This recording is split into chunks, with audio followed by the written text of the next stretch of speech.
Hello, welcome back. It's time for another Top 5, and this time, in honor of National Poetry Month, my favorite month, let's talk about my top 5 favorite living poets.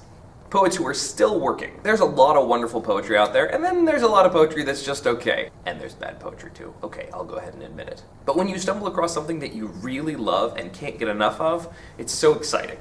These are a few poets who I would like to own every single book that they've ever written. And some of them I do.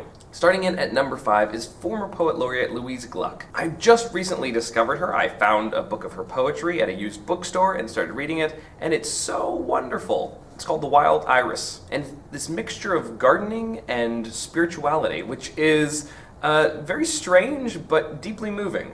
And I'm so excited, and I can't wait to read a whole lot more of her stuff. She's rapidly turning into one of my new favorites. At number 4 is Joya.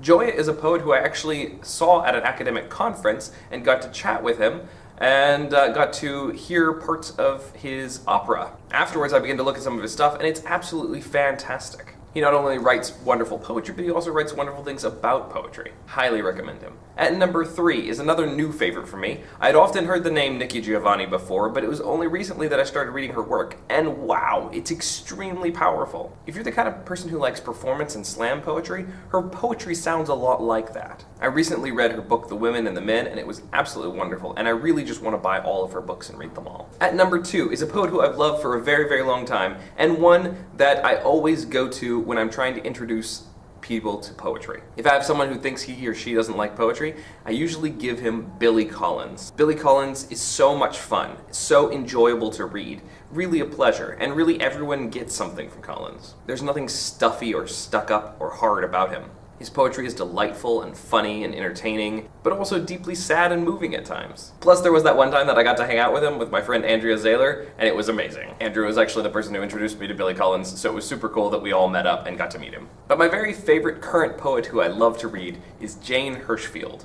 Her poetry is so rich and so intense, and the lines of her poetry always stick with me. They keep popping into my head at all kinds of different times. If I find a book of Jane Hirschfeld poetry, I just can't help but buy it. She's absolutely fantastic. So those are 5 contemporary poets who I absolutely love. Who are some poets that you really love and who really move you? Thanks for watching. You can click over here to watch another episode, and I will see you next time.